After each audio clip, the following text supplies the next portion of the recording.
Hello and welcome back to RPG PhD. I'm Dr. Ben.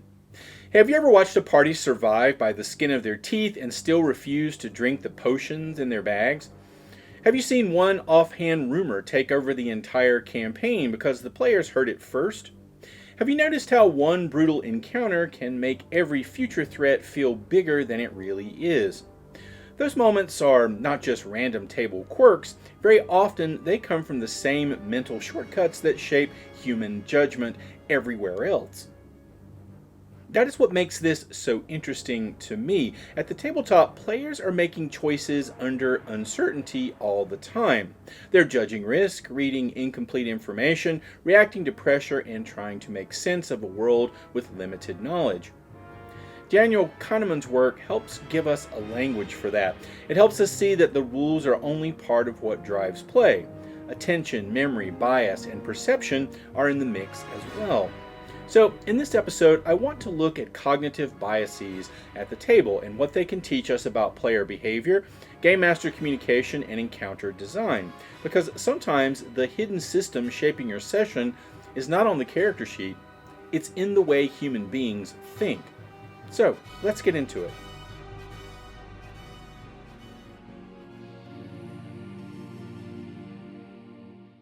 Tabletop role-playing games constantly ask players to make decisions under uncertainty. They're working with incomplete information, shifting risks, partial clues, and emotional pressure. In situations like that, people often lean on mental shortcuts to make sense of what is happening. Kahneman's work, integrating psychological research into the study of human judgment and decision-making under uncertainty, is exactly the kind of condition tabletop play generates over and over again. When players make decisions in uncertain situations, they often rely on heuristics, or experience-based strategies for problem-solving or decision-making that can be efficient without always producing the best answer. That means players are never processing the game state as a perfectly neutral stream of information. They're interpreting what they hear through first impressions, recent events, emotional weight, habit, and expectation. So even when the encounter in your notes is stable, the encounter in the players' heads is filtered. What they notice, what they fear, what they remember, and what they assume all shape the version of the situation they're actually responding to. This helps explain why two groups can face almost the same scenario and still respond in very different ways. One party hears ancient ruin and thinks treasure. Another hears the same phrase and thinks death trap. One group treats a local rumor as a loose lead. Another takes it as near certainty. Those differences are not always about player skill or genre preference. Very often they come from the ordinary shortcuts people use to judge uncertain situations quickly. For a game master, this matters because information design is part of encounter design. The order in which clues appear matters. The emotional intensity of a recent scene matters. The first description of an NPC also matters. The language around a quest hook, for example, also is part of this equation. Players do not only respond to the fictional world itself, they respond to how that world is perceived, organized, and remembered in the moment. And once you start seeing both systems at work, the rule system and the cognitive system, a lot of table behavior becomes easier to understand. Let's start with one of the most recognizable patterns in tabletop play. Players holding on to useful resources long past the point when those resources would actually help them. Healing potions stay corked, scrolls gather dust, once per day abilities sit unused until the session is nearly over. Charges on a magic item can start to feel strangely untouchable. One of the big ideas behind this pattern is loss aversion, the tendency for people to feel losses more strongly than equivalent gains. That has clear consequences at the game table. A player does not always experience drink one potion and stay standing as a clean tactical trade.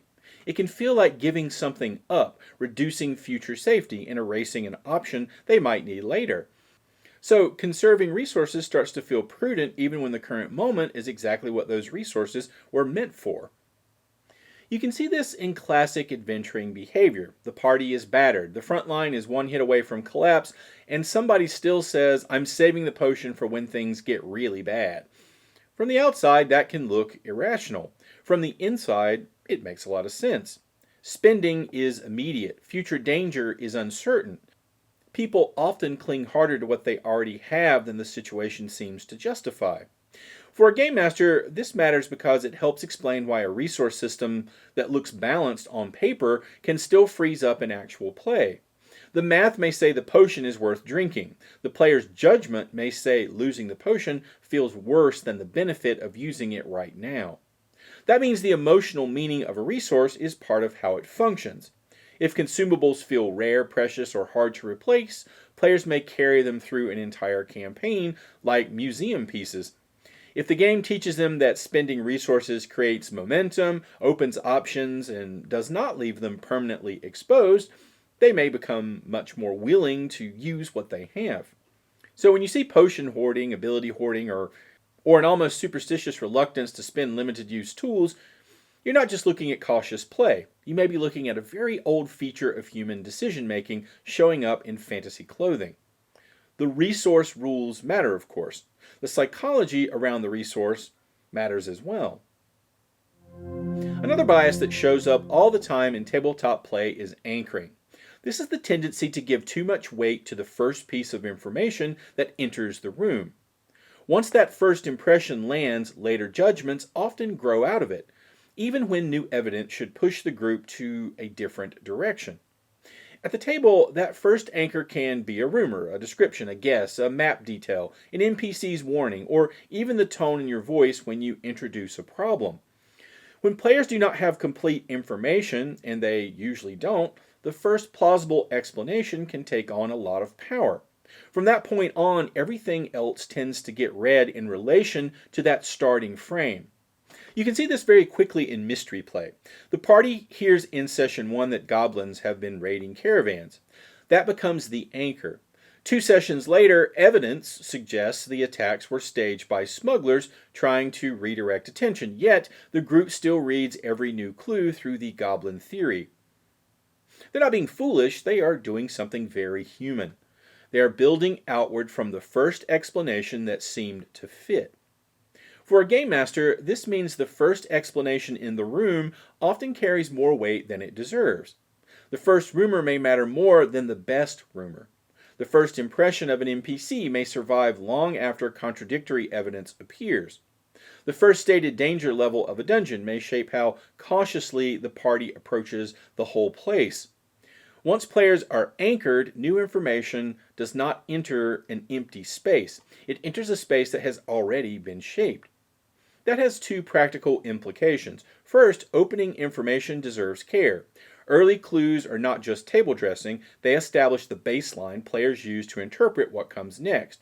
Second, if you want players to revise their beliefs, the new information usually needs some clarity and force behind it. A small correction may not move the anchor very far. A vivid contradiction, a concrete discovery, or testimony from a trusted source can do much more to shift the group's thinking. So when your players fixate on the first theory, the first suspect, or the first warning they heard in the tavern, that does not automatically mean they missed the point of the scenario. It may mean the first point hit harder than everything that came after it.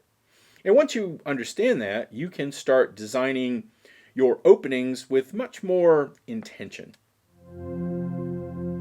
A third pattern that shows up constantly in tabletop play is the availability heuristic. This is the tendency to judge what is likely or important based on what comes to mind most easily. In practice, that usually means recent, vivid, or emotionally intense events carry extra weight. What happened last often feels bigger than what is actually most probable. At the game table, this means the last dramatic thing that happened can become the lens through which players read the next few sessions. If the party barely survives an ambush by undead, undead may suddenly feel like the central danger of the campaign. If they lose a beloved NPC to betrayal, suspicion may rise around every friendly face they meet afterward. If a mimic nearly eats the wizard, every chest and every ruin acquires a new and deeply personal significance. The mind gives extra weight to what is easy to recall, and vivid experiences are usually the easiest to remember. This has a strong effect on perceived danger. A recent threat can feel larger than a statistically greater threat that has not yet been made vivid in the players' minds. A party that just watched a troll regenerate in horrifying detail may spend the next several sessions preparing for trolls, talking about trolls and overestimating troll-related danger, even when the present situation points somewhere else entirely. For a game master, this matters because players are often responding to remembered intensity as much as to the current evidence. The actual challenge in front of them may be political intrigue, social deception, environmental danger, or simple scarcity, yet the table may still be mentally fighting last session's monster. If your group suddenly treats every roadside encounter like the prelude to another ambush, the cause may not be poor reasoning. It may be that the overturned wagon, the assassins in the trees, and the near disaster from last week are still sitting at the top of memory. A game master can use that insight in two directions. You can lean into it when you want a fear to echo across the campaign, and you can counterbalance it when the party's judgment has become too distorted by one especially memorable event. So when the most recent monster feels like the deadliest monster, even when the facts do not fully support that conclusion, you're seeing one of the brain's most efficient shortcuts at work. It's fast, it's useful, and it's very human. A fourth bias that matters a great deal at the table is the framing effect. This is the tendency for people to respond differently to the same basic information depending on how it is presented. The wording, emphasis, sequence, and emotional angle around a choice can shape how that choice feels, even when the underlying situation has not changed very much. That shows up everywhere in role-playing games. A quest hook framed as escort a scholar to the archive may feel optional, academic, and low urgency. The same situation framed as raiders are closing in on the last surviving map of the Old Kingdom often feels immediate and important, even if the structure of the mission is almost unchanged. Players are not only reacting to the content of a hook, risk, or reward, they're also reacting to the form in which that content arrives. This is one reason some hooks grab a table and others drift past, even when the reward is comparable. There's a 70% chance of success and there's a 30% chance of failure communicate the same underlying information, but they do not feel the same. In play, that means a mission framed around protecting something valuable may land differently from one framed around the possibility of losing it, missing out, or letting a rival claim it first. For a game master, the practical lesson is simple. You're never presenting raw information. You are always presenting information through language, sequence, tone, and emphasis. That does not make framing manipulative necessarily. It makes framing unavoidable. The first version of a problem that players hear is already shaping how they evaluate stakes, danger, and relevance. Once you notice that, quest design starts to look a lot like attention design. Which part of the problem is most visible? Which possible loss feels most vivid? Which possible gain feels meaningful enough to matter? This also helps explain why reframing can revive a stalled scenario. A hook that feels flat in one form may gain traction when its human stakes, time pressure, or symbolic weight become clearer. The underlying content may be almost the same, but the player's perception of that content shifts because the frame shifts. So when one quest hook ignites the table and another fades, you don't have to assume that the issue is only reward structure or player taste. Sometimes the difference is how the choice was framed, what made it most visible, and which gains or losses it placed in the foreground. The previous four biases already explain a great deal of what happens at the table, but there are a few others worth keeping in the Game Master toolkit because they show up in quieter ways and can steer a session more than we might realize. One of them is confirmation bias. This is what happens when players form a theory and then start reading new information in ways that support it. At the table, that often appears once the party decides what a clue means or who the real villain is. If the group decides the priest is secretly dangerous, every nervous pause, missing record, and vague answer can start to look like proof. Information pointing in a different direction may get less attention because the players are already reading the situation through a settled frame. Another one is the sunk cost fallacy. This shows up when a group keeps investing in a plan because they have already spent so much on it, even though the evidence says it is time to change course. In role-playing game terms, this is the party continuing to batter its way through the trapped front gate because they have already spent spells, hit points, time, and effort on that approach. From the outside, it can look like stubbornness. From the inside, it often feels like not wanting earlier effort to go to waste. A third pattern worth noticing is negativity bias, the tendency for one bad experience to outweigh a whole string of good or neutral ones. One betrayal can outweigh 10 honest interactions. One cursed treasure can make every reward feel suspicious. One humiliating failure can color how the group talks about an entire faction or region afterward. These examples remind us that table behavior is often more interpretable than it first appears. A group that seems irrational may actually be following a very recognizable path of human judgment. They may be protecting an early theory, doubling down on past investment, or letting one negative experience dominate the rest of the picture. Once you can name the pattern, it becomes much easier to respond as a game master with clarity instead of frustration. So now let's look at a game master guide to using cognitive biases at the table. So what do we actually do with all this as a game master? The point here is not to become some kind of amateur mind controller sitting behind the screen. The point is to understand that your players are human beings processing uncertainty in human ways. They are filtering information through memory, fear, expectation, emotion, and habit. And once you understand that, you can design and run your game with a lot more clarity. So here's a practical way to apply these ideas. First, ask what the players are reacting to when your group makes a strange decision. Pause for a second and ask yourself a simple question. Are they reacting to the current situation? Are they reacting to how the situation feels in their heads? And that distinction matters. A party that refuses to enter a ruin may not be responding to the ruin itself. They may be responding to the memory of the last dungeon that nearly killed them. A group that distrusts a helpful NPC may not be reading the present scene cleanly. They may still be anchored to the first suspicious rumor they heard 2 sessions ago. The visible fiction and the interpreted fiction are not always the same thing. Next, audit the first information the table received. If anchoring is real, and it is, then opening information deserves special care. Look at the first clue, first rumor, first description, first warning, or first theory that entered the room. That first anchor may be carrying more weight than it should. In practical terms, this means you want to ask, what was the first thing the players heard about this place, person, or problem? What baseline did that establish? If the first rumor painted the Duke as corrupt, players may interpret every later detail through that frame. If the first description of the forest emphasized silence and bones hanging from branches, that mood may govern the whole expedition, even if later evidence suggests something more complex. As a game master, you can use that insight in 2 ways. First, make your early framing intentional. Second, if you need players to revise their understanding, don't assume one small contradictory clue will do the job. A strong anchor often needs a strong corrective. Next, pay attention to what is freshest in memory.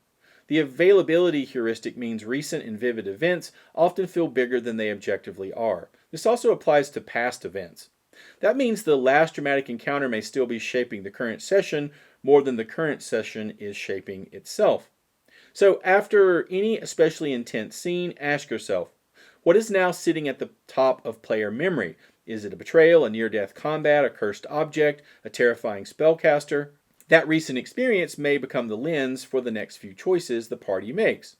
This gives you another practical tool.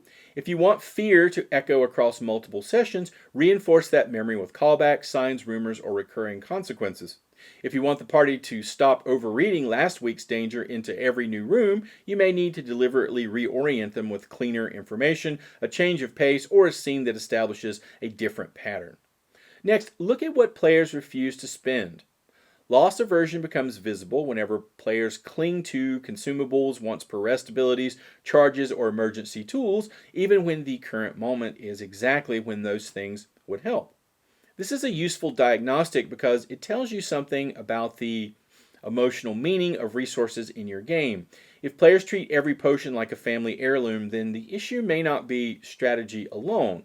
The issue may be that spending feels painful, risky, or irreversible in a way that overwhelms the visible benefit. So take stock. What are players hoarding? Healing, gold, scrolls, hero points, one-use magic items? Then ask why those resources feel too precious to use. Are they too rare, too unpredictable to replace, too strongly associated with worst-case scenarios? If so, this psychological experience of the resource may be freezing the economy of play. Next, examine how you are framing choices. Framing effects mean that the wording, emphasis, and context around a choice affect how that choice is received. That applies to quest hooks, tactical options, social dilemmas, and even simple scene transitions. When a hook falls flat, look at the frame before you assume the content is weak. Ask what part of the situation you put in the foreground. Did you lead with urgency, personal stakes, danger, opportunity, moral obligation, reputation, or material reward? Did the players hear the human cost of the problem, or only its logistics? Sometimes the underlying scenario is fine. What needs work is the presentation. A mission can feel abstract in one frame and compelling in another. Next, diagnose before you correct. One of the best uses of this material is that it makes you slower to blame players for being irrational. Very often their behavior makes sense once you identify the bias shaping perception. If they keep returning to the same suspect, ask whether confirmation bias is reinforcing an early theory. If they keep forcing a failing plan, ask whether sunk cost is keeping them attached to the past investment. If they overestimate a recent threat, availability may be doing the work. If they refuse to use their tools, loss aversion may be in the driver's seat. This is a better starting point for a game master intervention because it lets you respond to the actual cognitive pattern in front of you. A table anchored to a false theory needs different help than a table paralyzed by loss aversion. Next, use stronger signals when you need players to update. Players do not always revise their beliefs just because new information appeared. Anchors stick. Confirmation bias reinforces existing theories. Availability keeps recent events highly active in memory, or past traumas. So, if you need the table to shift, make the shift legible. Give them evidence with weight. Let the revelation come from a trusted source, a concrete discovery, a direct contradiction, or an undeniable consequence. A weak clue may be ignored, absorbed into the old theory, or even forgotten. A strong signal gives the players something solid enough to reorganize around. Again, that's less about forcing a conclusion and more about making the state of the world clearer in cognitive terms. Next, build with human judgment in mind. At a higher level, this is really a design principle. Players are not probability calculators. They're people. They carry fear forward. They overweigh what is recent. They protect what they already have. They latch on to first impressions. They respond to wording and emotional emphasis. So build your sessions with that in mind. Place early clues carefully. Think about what the last session taught emotionally. Make resource use feel meaningful and survivable. Present stakes in ways that are clear and legible. Assume that perception is part of the game structure, because in practice it is. Keep the goal ethical. I do think this needs to be said plainly. The purpose of understanding cognitive bias is not to game your players in some cynical way. It's to better understand how people actually experience play. Good game mastering depends on that kind of understanding. You're trying to create tension, clarity, surprise, mystery, urgency, and meaning. All of those live partly in rules and partly in perception. And once you recognize that, you can shape experiences with more care. You can also read your table with more generosity. Now let's look at some homework. Here are a few quick exercises you can try in your next session or two. The 2-rumor test. Before the session, write 2 short rumors about the same situation. Make one the first thing the players hear and introduce the second later through a different source. For example, the first rumor might make a ruined tower sound haunted. The second might suggest smugglers are using ghost stories to keep people away. Then watch what happens. Which rumor shapes the party's assumptions the most? How hard is it for the second piece of information to move them? This is a simple way to observe anchoring in real time. It also teaches you how much weight your opening information carries. Next, the potion audit. Look at the party's inventory before or during the session and pick one limited resource you suspect they are hoarding. It could be a healing potion, a scroll, a reroll token, a once per day feature, anything with scarcity attached to it.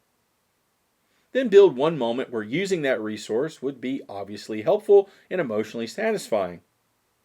Don't force the choice, just make the opportunity visible. After the session, ask yourself whether they used it. If they did not, ask why not. This exercise helps you spot loss aversion and gives you a clear sense of the emotional economy of your game. Next, the last session shadow check. At the start of the session, take 1 minute and ask yourself what event from last session is most likely still sitting at the top of player memory. Was it a betrayal, a brutal fight, a strange clue, a terrifying monster, a social disaster? Once you identify it, watch for ways it colors player judgment in the current session. Are they over-preparing for the same kind of danger, distrusting the same kind of NPC, reading unrelated scenes through the memory of that last intense moment? This is a quick way to spot the availability heuristic at work. Track the table theory. Anytime the players form a strong theory about what's going on, write it down in your notes exactly as they state it. Then, as new evidence appears, watch how they process it. Do they revise the theory easily? Do they keep folding every new clue into the original interpretation? Do they ignore contradictory signs? Do they become even more certain? This is one of the easiest ways to spot confirmation bias and anchoring working together, and it can teach you a lot about how your group handles uncertainty. Try one or two of these. The goal is to start noticing how your players think, remember, and judge under pressure. Once you can see those patterns, you can game master with a lot more intention. Tabletop RPGs are often discussed in terms of mechanics, balance, encounter design, and narrative structure. And of course, all of that matters. It matters a great deal. At the same time, every one of those systems passes through the minds of the people at the table. Players are making judgments under uncertainty. They are responding to first impressions, vivid memories, perceived losses, emotional framing, and the kinds of mental shortcuts that all human beings use. Daniel Kahneman's work helps make that picture much clearer, and it gives us a useful lens for understanding why players so often behave in ways that feel surprising at first glance. For me, that's one of the most interesting takeaways here. Good game mastering is not only about building the world, balancing the challenge, or presenting the next problem, it's also about understanding how that world is perceived. The dungeon on your map and the dungeon in the players' heads are connected, but they're not identical. The same is true of rumors, NPCs, quest hooks, resources, and threats. Perception shapes play. Memory shapes play. Framing shapes play. And once you can see all of that clearly, a lot of table behavior becomes easier to read and much easier to design for.